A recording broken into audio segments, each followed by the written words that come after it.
Welcome to Nightmare Echoes. Listen, scream, and embrace your horror obsession. In today's episode, we cover The First Omen. How close is this movie to Immaculate? How well does this movie fit into the franchise? And what scene kept getting this movie the NC-17 rating? Next week on the podcast is Maximum Overdrive. But until then, a movie that will have you checking your body for weird birthmarks. The First Omen.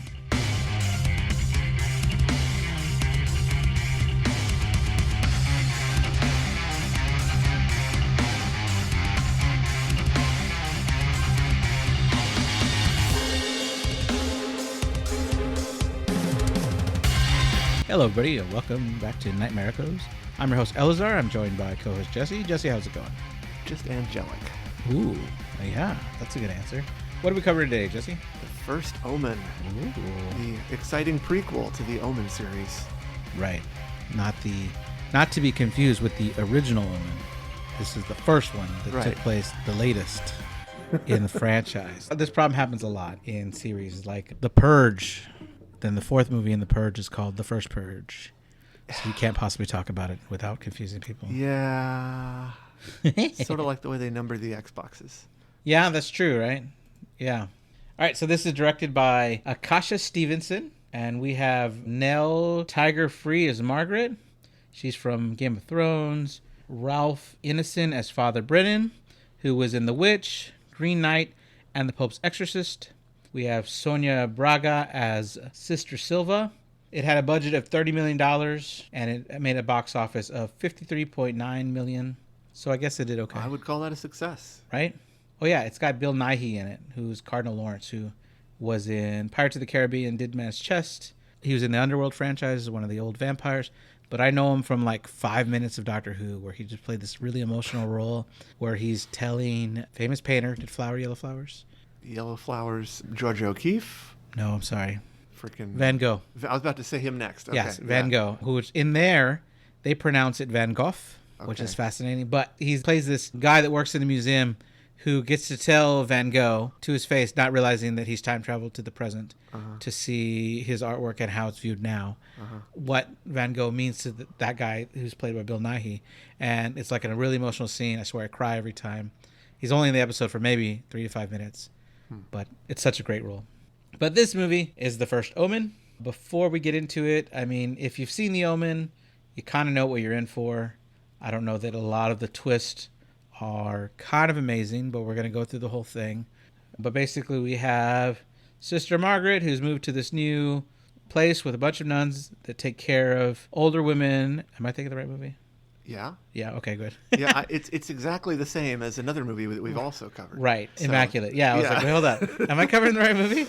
Yeah, they're and then mysterious things happen. Which of them came out first? So, I think Immaculate came out a month before The First Omen. Ooh. Immaculate had been in the works for 10 years because Sydney Sweeney had auditioned for the role when she was much younger and came back when she had a lot more money and influence to say, can I produce this thing? And she wasn't just a credit that they just give a star. Oh, we'll make her a producer as well. She really got the people that were interested in directing it. She asked the writer for permission to make the movie. She got the studio to make it. So she did all the legwork to make the movie happen. Yeah.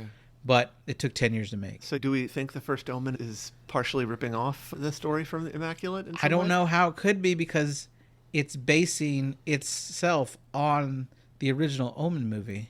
That's for the most part true, but there's a lot of similarities. Yeah, but I don't know how they would have, because they came out so soon together. They were both being made at the same time. Right. I mean, it would have to be some sort of like stealing a script that was getting passed around before it was actually. Yeah. I mean, I don't know. I'm just saying they're very similar. They're definitely very similar. That is true. But let's go through the movie. So the movie opens. We're seeing a bunch of movers move a large stained glass window, and walking under them is Father Brennan, who this time is played by Ralph Ineson. But we previously saw Father Brennan in The Omen, the 1976 one, played by one of the guys that played Doctor Who. How similar do they look, do you think? I think they look pretty similar, even though it's been 5 decades. Yeah. I think they did a good job. I like the way they shot this opening sort of scene. Like the colors, everything that it looked like the original movie. Yeah. it really looked like it. But then after that, kind of the rest of the movie was shot in more the modern color tweaked way where it doesn't look real. Right. And I think this opening scene here, he meets Father Harris, played by Charles Dance, also from Game of Thrones. He meets him about trying to figure out some information. He shows him a picture, and we can tell by the back of the picture that it looks like it was ripped off of something that it was glued to.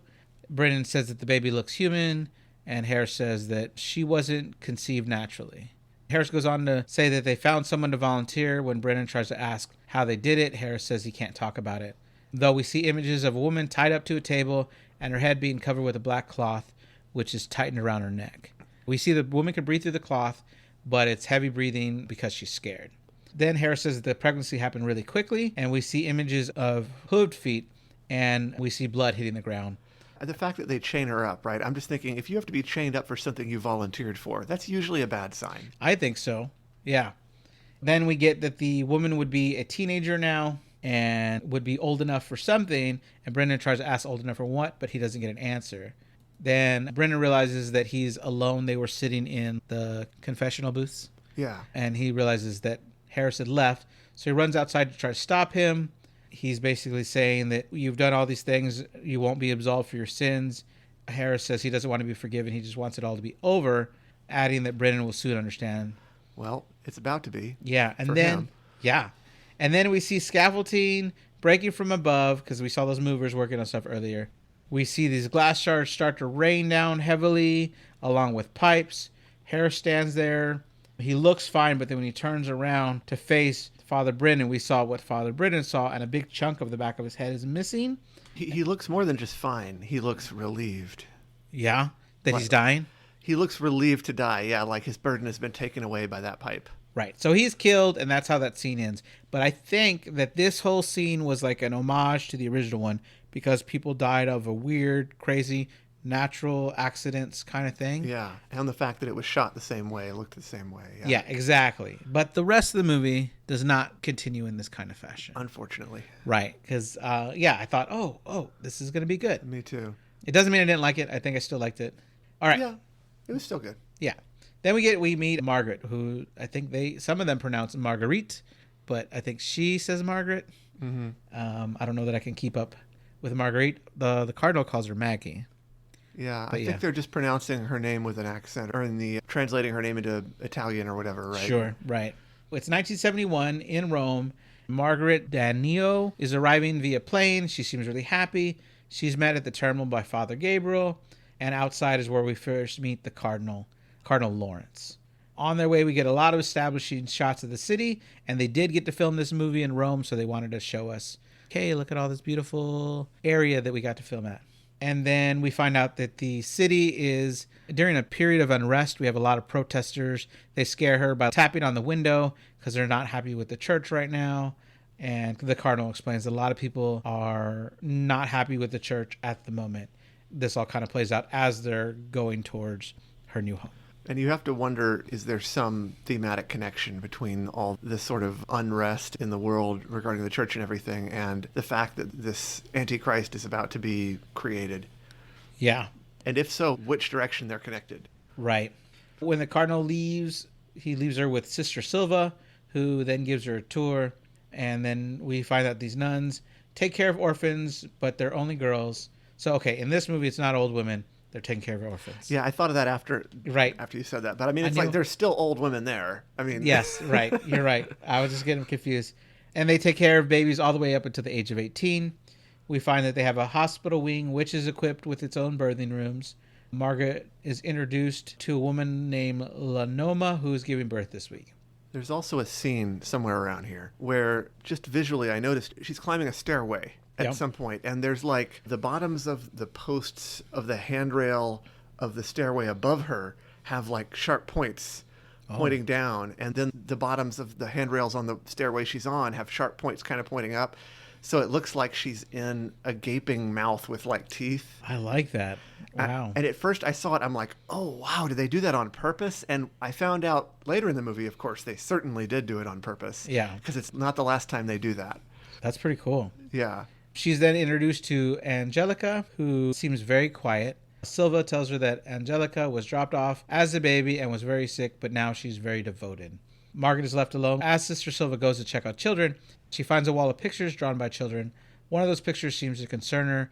It's drawn all in black. The child in it doesn't look happy, and we see that it has been drawn by Carlita.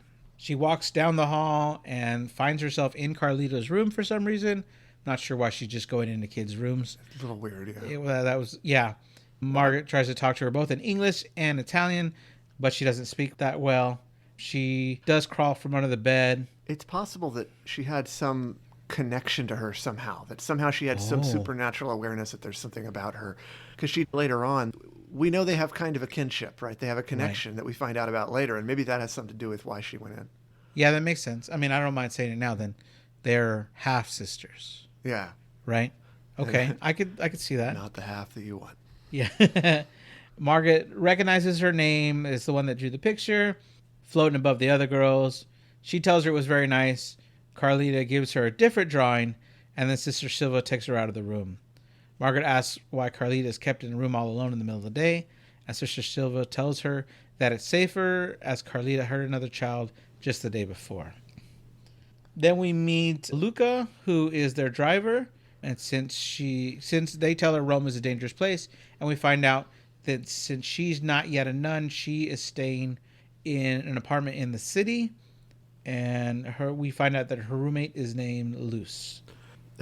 Also, there was a point where she's in her room, I guess, praying. Yeah.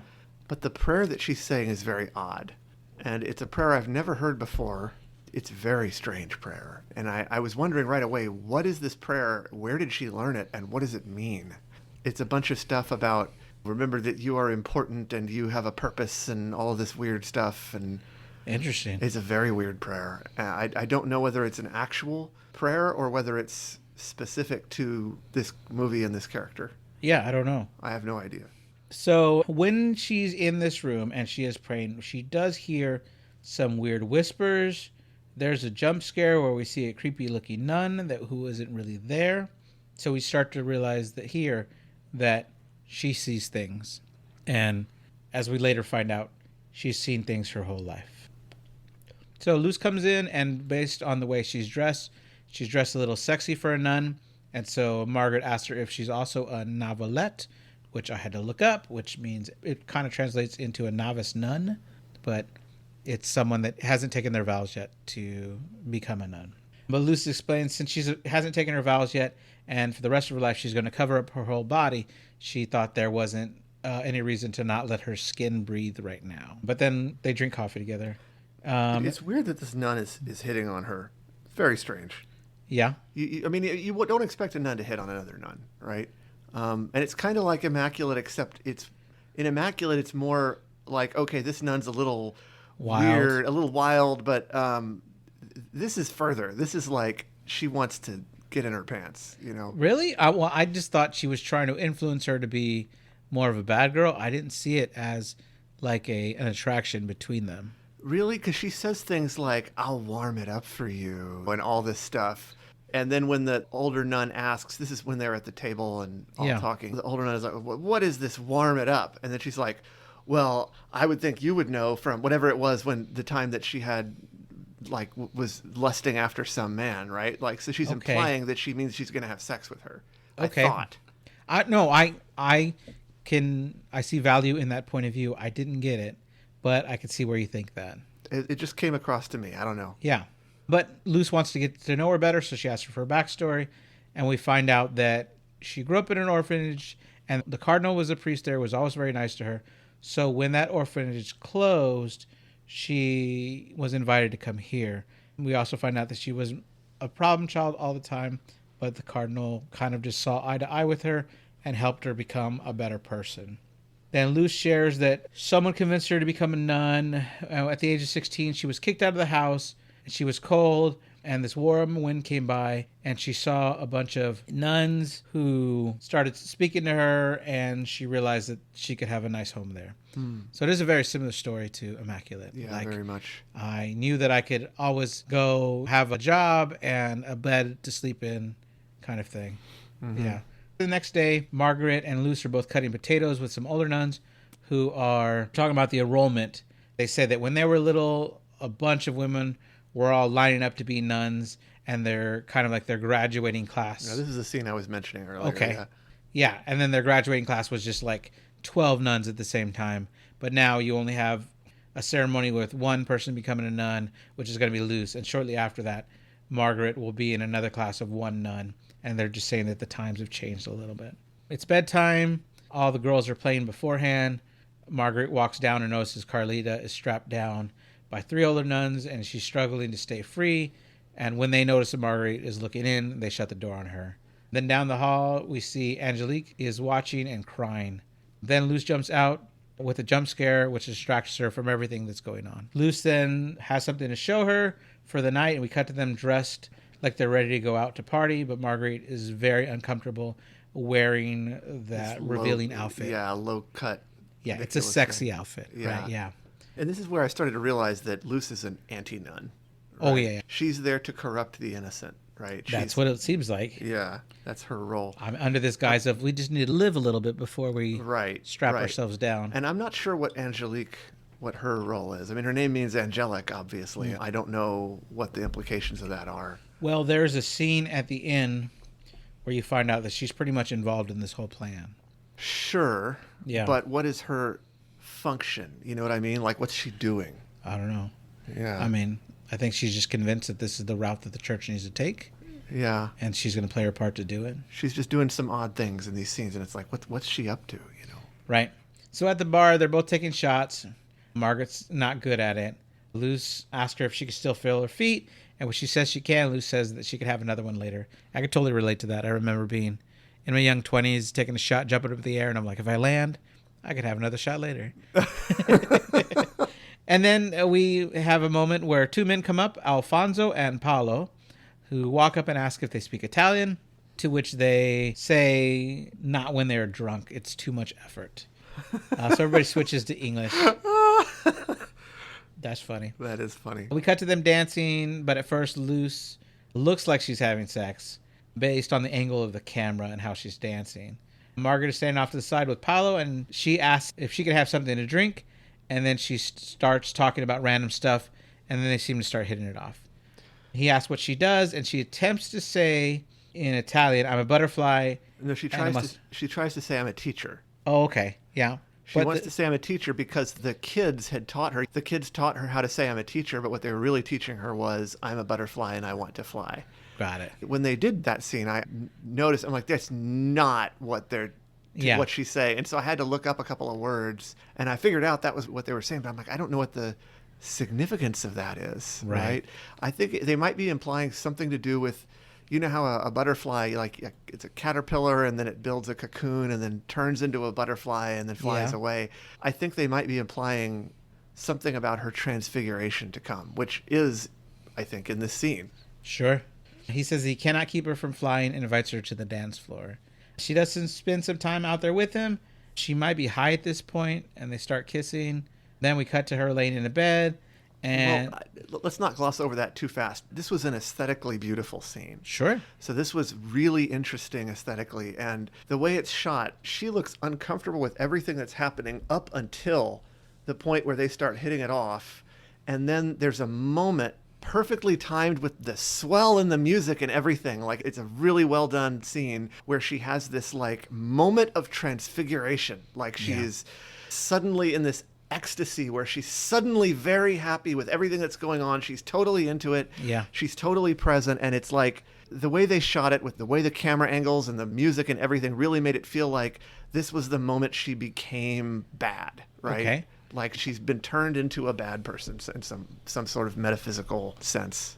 And then when she wakes up in the bed, they start by showing a spider, and then they show her from above, and the way the sheets are pulled up, they look exactly like the sheets underneath her, so that it looks like her head with her hair splayed out is like she is a spider. I love the hair. Yeah. They do this several times in the movie. Yeah, and she's like a spider with a spider on her. Yeah. It's really cool. Yeah, it definitely gives off an evil vibe, that way the hair is looking. I think that instead of being a butterfly, she is transfigured into a spider. Okay. She does wake up in her own bed. She's still wearing her clothes from the previous night, but has no memory of what happened. Luz says that she was a good girl mostly, but Luz saved her, though it was hard to pull her away. She says that anything that happened will be their secret, and Margaret seems worried. Mm-hmm. As well she should be. Yeah. And then we cut to her crying, kneeling on the ground. Then later back at her novelette outfit, praying at the church. And Father Brennan is watching her. Outside, Father Brennan comes up to her and introduces himself. She at first is unsure what's going on. He's telling her that he worries about Carlita and that evil things will happen. He tells her where she must meet him at night, and I noticed that he stayed in room 42, which I think is a fun reference. You think that's a reference to Hitchhikers? I do. I mean, every show does this. I mean, Fox Mulder lived in apartment 42. You know, like everybody does this. I think it's kind of cool. Yeah. She's still hungover when talking to the girls at the orphanage, and when she notices that Carlita isn't there, they tell her that she's in the bad room. She runs to Sister Silva to try to tell her. That sounds ominous. You're right. Oh, I just thought of. Yeah. 42. Yeah. 42 is 7 times 6. Sure. 7 is the number of God, and 6 is the number of the devil, right? Sure. I don't know if anyone thought of that, but I think it's neat. It's possible. Yeah. She runs to Sister Silva and tells her that Carlita's locked in the bad room, and Sister Silva tells her that she's in that room on purpose because she bit another sister this morning. But then we see Margaret is let into the room. She takes Carlita out. Yeah, she's she can horrified. speak with her. She's horrified that she's being kept in this room. Although, from our point of view, it really does just look like a room. It does. It's not obvious why this room is so horrible. I mean, it's a little dim. Yeah. But, yeah. There's no internet, man. Again, though, I think 1971. Well, true. I think this is a supernatural awareness of something. And we find out later why the room is so scary, right? And it's definitely something supernatural. Right. So while talking to her, Margaret tells her that she was also bad, and when she didn't listen, they used to call her bad because that's the only way that they know how to say it. But she isn't exactly what they wanted her to be. She hears screaming, and then she goes to investigate. And she tells him, yeah, you're not bad. She tells her, you're not bad, which I thought was interesting because all she knows so far is that this girl has been had violent outbursts and things like that. Right. And we saw this girl lick her abruptly in this weird scene earlier, and it's like, I don't know, she seems kind of bad. I'm not sure you're right. Yeah, I get you. So she hears this scream. She goes to investigate. She gets into the birthing wing, and there's a woman giving birth. She's being tied down by the nuns. The woman then gets a big smile and starts laughing hysterically. Margaret then sees a non-human hand emerge instead of a baby, and then Margaret faints. This scene was originally supposed to be 13 seconds and was cut down to 3. And the director kept submitting the movie to the ratings board, and it kept coming back with the NC-17. But I've heard this through all these movies I study. The ratings board doesn't tell you why they gave it an NC-17. Mm-hmm. They want you to watch it yourself, and they want you to make cuts, and they want you to resubmit it. That's irritating.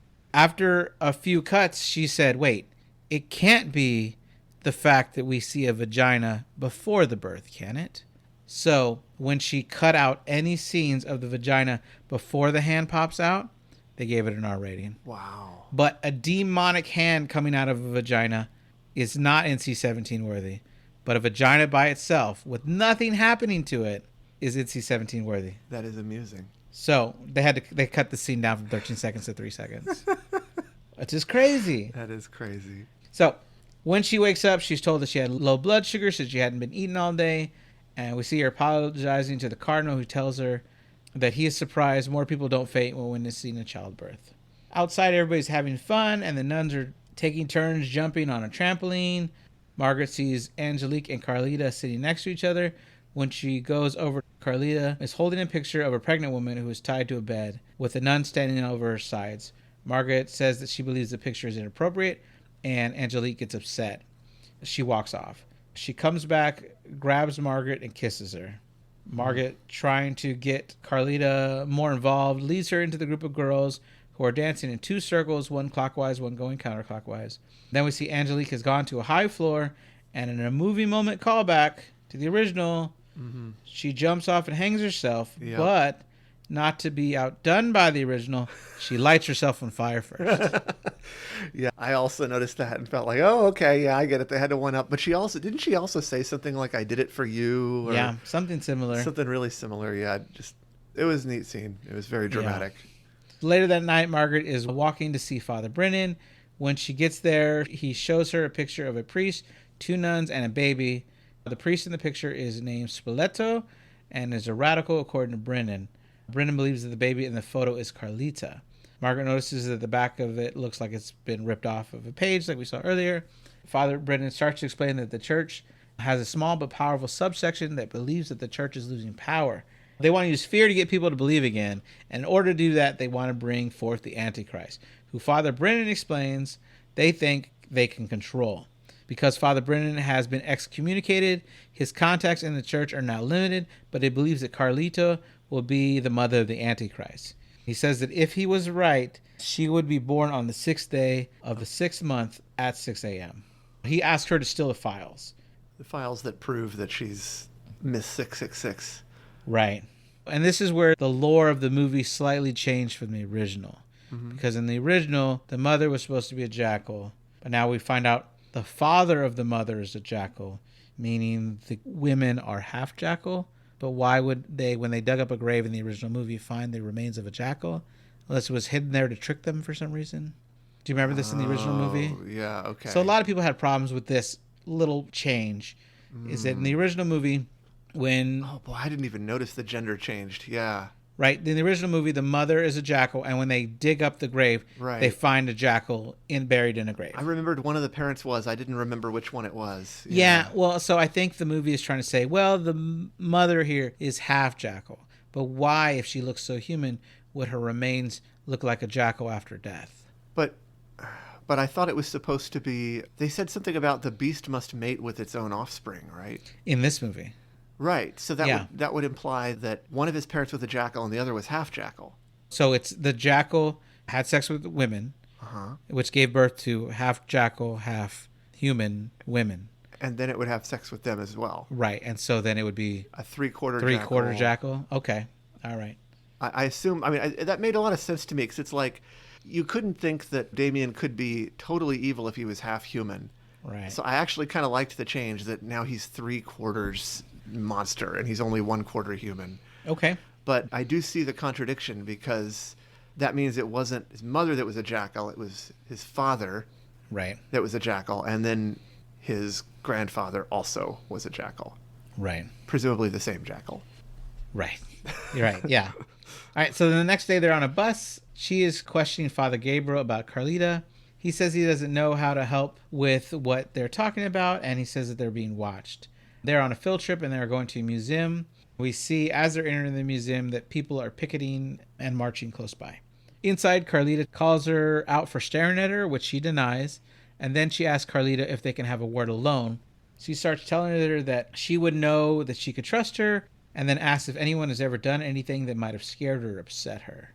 Carlita tells her that she sees hallucinations and can't tell if they're real. Margaret tells her that her own brain used to do that to her when she was younger, but then she had to convince herself that what she was seeing was a lie. That's a big clue. It is, and the fact that we know when she was praying earlier, she was having hallucinations. Yeah. Of like this evil nun stalking her. Right. Yeah, you're right. That's a big clue. Carlita runs off. She tries to run and help find her. She thinks she sees Angelique back alive with Carlita, but is scared when another nun puts her hands over her shoulder. She tells them that they must leave because a riot is broken out. As they're trying to get the girls onto the bus, Margaret is separated from the group. She is shoved and grabbed by multiple people. Then we see a non-human hand grab her chest and then proceed to lick her with a massive tongue or tentacle. That was yeah. But then as a nun looks on and watches her, we could tell that she's hallucinating because everybody is running around her and no one is actually touching her. Which is weird because it's like, if everybody's just running, they wouldn't care to stay away from one nun in the middle of the street. Unless there's a supernatural force pushing them away. That's what I'm saying, yeah. Which is pretty crazy.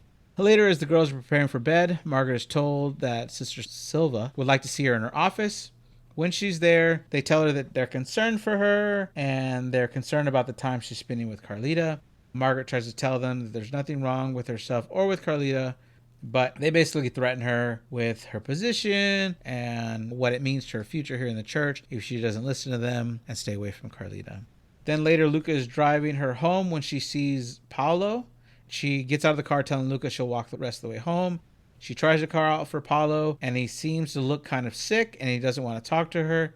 She keeps calling after him, and he says he's sorry because he didn't know. And when she asks what he didn't know, he yells for her to stop following him. She begs him to talk to her, and when he tries to tell her, just look for the mark, he's suddenly hit by a truck. She begs different people for help, but he already knows he's dying, and he's very scared. This was a wild scene, too. Like, this is crazy. So at least we do get another scene where someone dies from what appears to be a crazy accident. Yeah. Because she stopped him in the middle of the road, and he got hit by a truck. Yeah, it cut him in half. Yeah. Well, she goes to pull him, and she thinks she's holding his body, but then we cut, and people start screaming because she's only holding half of his body. Yeah, that was a shock. They certainly pushed the limits further than it would have in the 1970s. That's for sure. Oh yeah, it's good. It was good. That was pretty nuts. It was a very intense scene, and I do feel like I'm not sure if that was the most graphic scene in the movie, but it was certainly up there. Yeah, it was good. It got me. Yeah, it got me too. The scene where the nuns were having a talk with her earlier. Yeah. That wasn't the one where they said she can't become a nun yet, was it? I think they were threatening that she wouldn't be able to become one if she's not listening to them. Yeah. Okay. Well, there's one of them where they specifically say, well, this shows that clearly you aren't ready for this. Yeah, because she's back talking to them that she wants to. Right, where it makes it sound like they've specifically said, you can't take your vows now. Yeah. In one of these scenes, but I don't know if that was. I think that was the one. Yeah. That's a pretty big deal, saying, we're not going to let you take your vows now. Yeah. And it sets up for another future scene where all the nuns are taking their vows except not her because... Well, Luce was already going to take her vows without her. They mentioned that they were going to take their vows at separate times. Okay. Because she was saying that back in my day, like 12 nuns would sign up at once, and now Luce is going to take her vows alone, and then you're going to take her vows alone. And the other nuns are laying next to her, I think are just completing the ceremony, and they're like welcoming her to becoming a nun by laying down next to her and praying as well. Huh, okay. But it's just Luce in that scene becoming a nun. I see. Yeah. I didn't realize that. Oh, you're good. So we cut to her praying in the church. Once again, they have her kneeling in front of a strangely curved row of candles, and then the camera pans and shifts backward to line up another row of candles above her that with dripping wax down, so that once again she's in the jaws of this mouth formed by the candles. That's cool. And now it's even further because now there's two eyeball-shaped lanterns above this. So once the camera reaches its fully lined up position, you have this perfect mouth that she's praying inside of with these perfect evil eyes scowling above her. That's awesome. It was really cool. And that was when I knew that the scene before on the staircase was intentional. Sure, yeah. So many of the girls are with her, and they look in as Luce is preparing for her big day. Wearing all white with a big veil, Luce is walking up and takes a knee in front of the cardinal. During the ceremony, Carlita can feel Margaret staring at her. Margaret uses the moment to leave and try to find the files. When she's in the office, she notices a mural on the wall that doesn't completely line up, and looking under the desk, she finds a key just hanging there. That gets her into this hidden doorway. As the ceremony continues, it actually looks painful when they're dressing Luce with the headgear. Yeah, it looks like they're strangling her with it. Like it's very, very violent. Yeah. Yeah, but they're not. I mean, they're just being a little rough. Right. Right. And they also have a scene. Margaret is crying at one point. I'm not sure if it was because she can't become a nun right now or all the stuff that's happening or because she doesn't want to see. I still wasn't sure if there were lesbian undertones here, if she was crying that she couldn't be with Luce or something. But maybe I'm just reading into it. I'm not sure. I don't know. It may be. It was a little hard to interpret. I wasn't 100% sure it was the intention. Right. So then Margaret, she's going down these stairs. She finds files of a bunch of childbirths that have gone wrong. It's strange the files are in English, by the way. Yeah. They're in Italy. Yeah, you're right. Maybe that's how they hid them. Someone would find them and they can't read them. I don't know what's going on. Right. Here. They could have picked a more obscure language like maybe Navajo or Pig Latin. Yeah, that works. And why everybody fought in World War II knows Navajo. Oh, yeah, you're right. Right. So clearly then they should have used Latvian. Latvians? Latvian. I don't know what that is. That's the language they speak in Latvia. Oh, okay. They should have used C++. No one knew it yet. That's true. No it hadn't one even knew been it. invented. That would be very clever. They would, people would be so pissed. How is this in C++? It's 1971. Mark grabs the files, covers them with cloth, and then tries to leave, but is horrible at looking not guilty. Oh, yeah. She tries to get away with too much by trying to then get Carlita out at the same time. In no time, 3 nuns are staring her down. She takes them to a room and locks themselves inside, but the nuns and Father Gabriel get in with no trouble at all. And when they do, Margaret is armed with a leg from the bed and is ready to fight, but they're outnumbered, so they get her easily. As they are separating them, Carlita screams, and inside the roof of her mouth, Margaret sees the same symbols of the 3 spiraling outward 6s that we see from the original movie, and then Margaret is thrown into the bad room. But yeah, so she sees the symbol of the devil is in the roof of Carlita's mouth. Yeah. Well, I mean, we already expected to see that, so it wasn't a big shock. Although the location was kind of interesting. Different, right, yeah. Time goes by, and we see that her hair is spread out on the bed, like crazy looking like earlier, like that spider. Once again. Yeah. Then she starts to hear whispers, which leads her to pull up the carpet from the floor, which is filled in with the drawing that represents everything that's been going on in this movie. Yeah, it seems like the voices are guiding her at this point. So you're starting to realize that the voices she's hearing are not hallucinations. She is repeating that it's not real to herself when a voice comes out of the dark, also saying it's not real. Then a creature comes out of the dark and walks towards her, and it looks like Angelica, now all burned and gooey.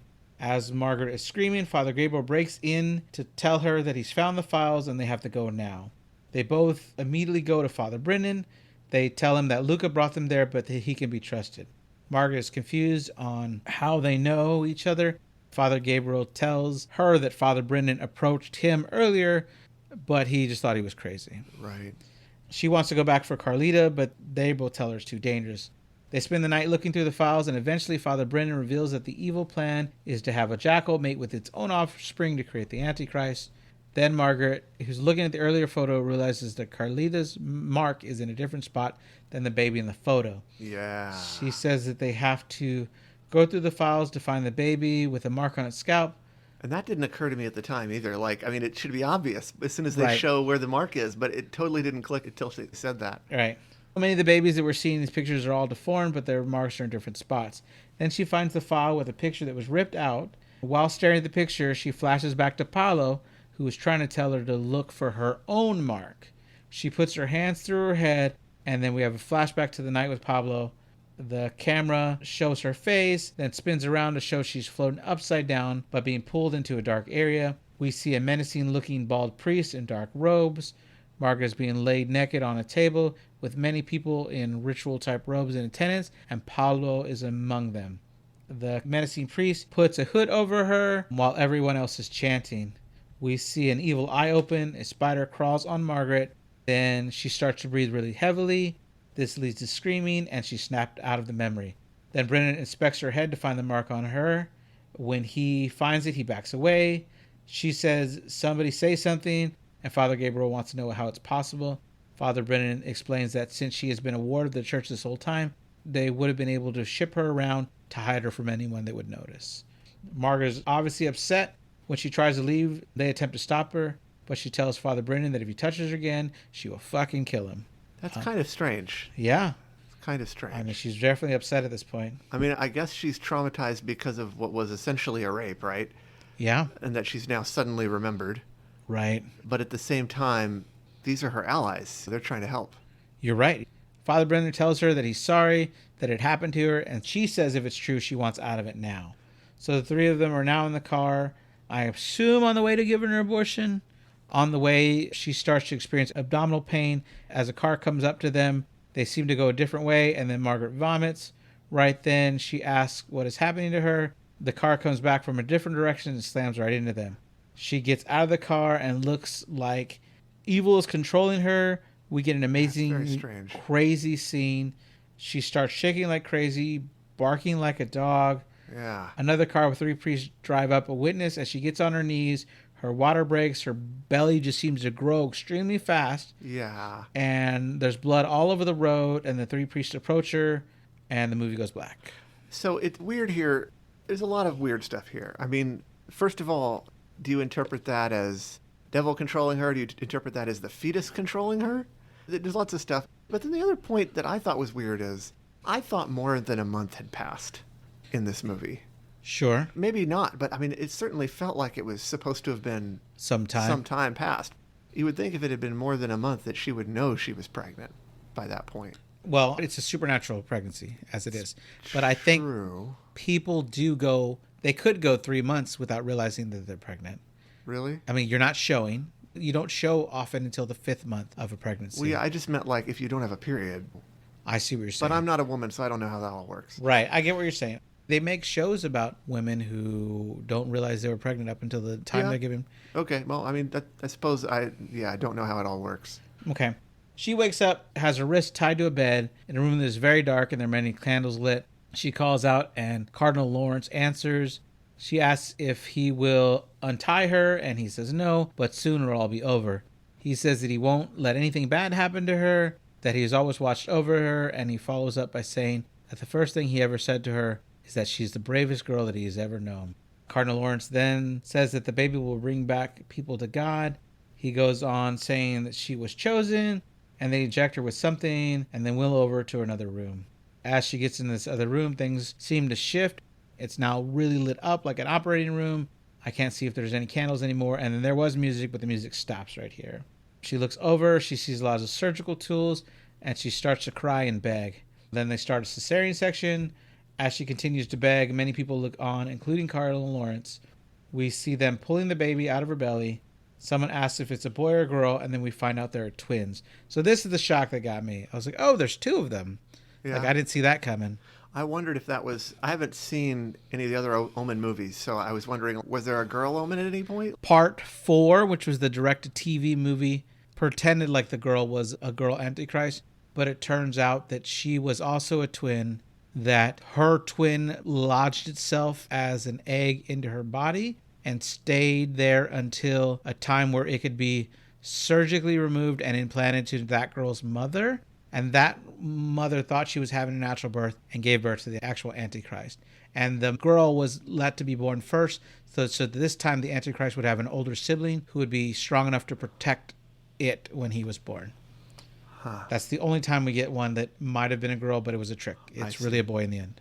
Okay. Yeah. Well, then in that case, they must be setting this up so they can have another Antichrist out there. Yeah. Yeah, to do something, but it wasn't alluded to in the other movies. Right. Yeah. Bit odd. Sure. So at first they're like, what are the sex? And they all say, it's a girl.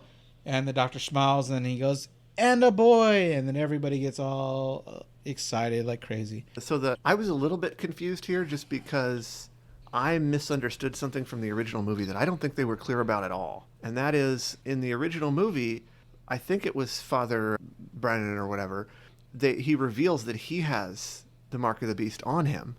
Oh, yeah. And I thought that they were saying he was also one of the children born by this method, right?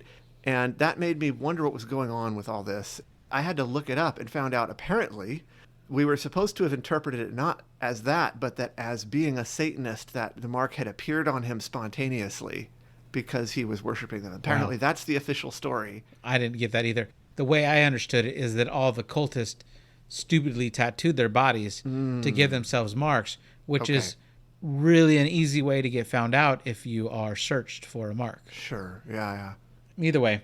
So now that everybody's passing around the boy, she asks Cardinal Lawrence if she can hold the baby.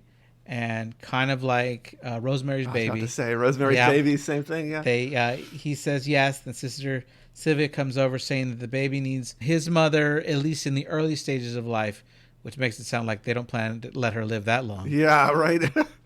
Cardinal Lawrence comes back to say she's doing God's work and asks if she can hear God's voice.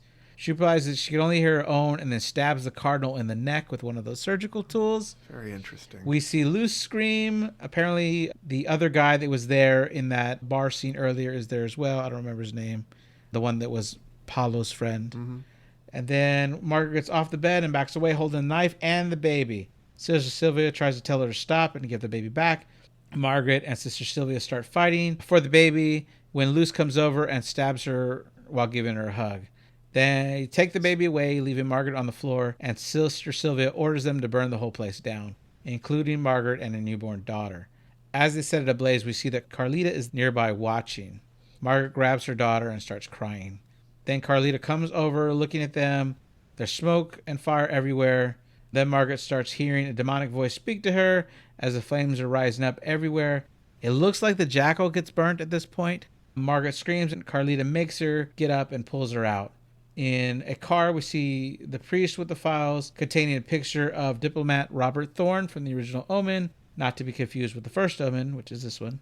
Father Spoleto is telling Luce that Thorne will be an ambassador to Rome, and then his wife is about to tragically lose her baby during childbirth.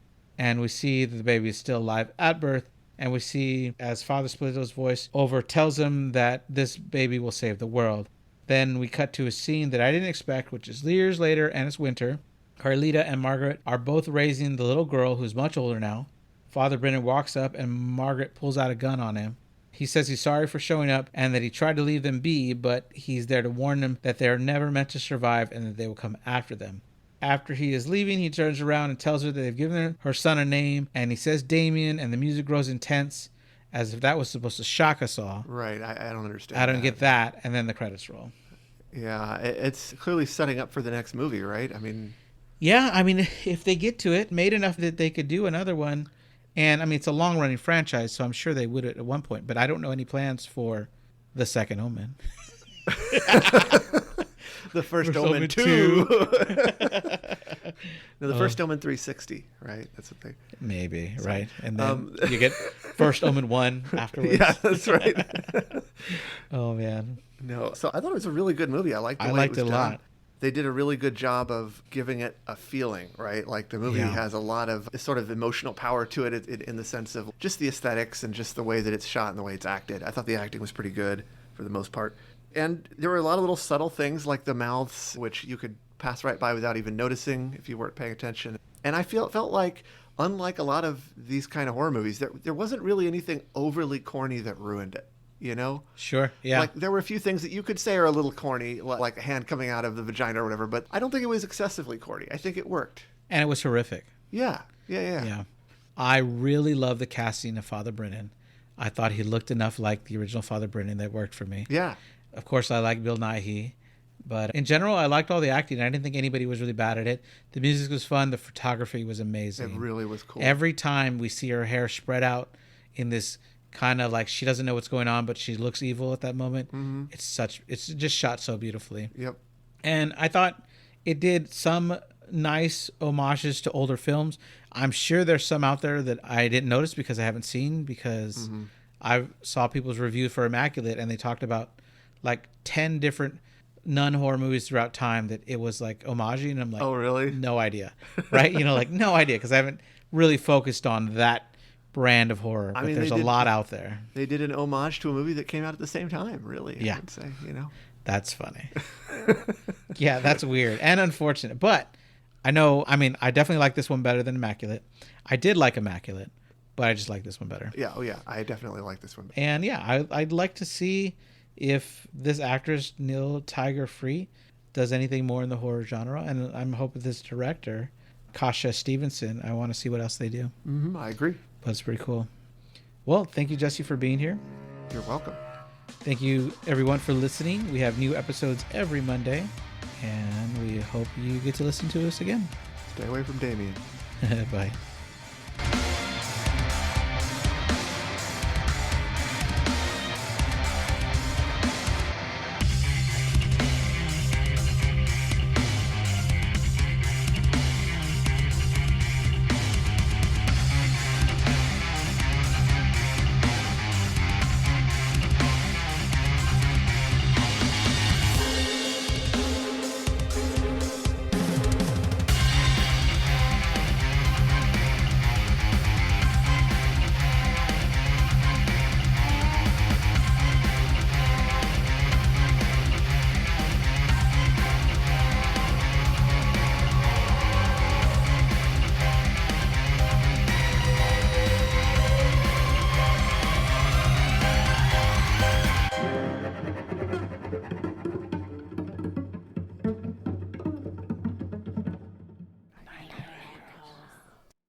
Brendan starts to explain that the church has a small but powerful subsection that believes that the church is losing power. Oh, I wrote, and fear that they won't be able to keep the local star systems in line. It's a bad joke. I was like, what did I write? I was like, oh man, that's funny.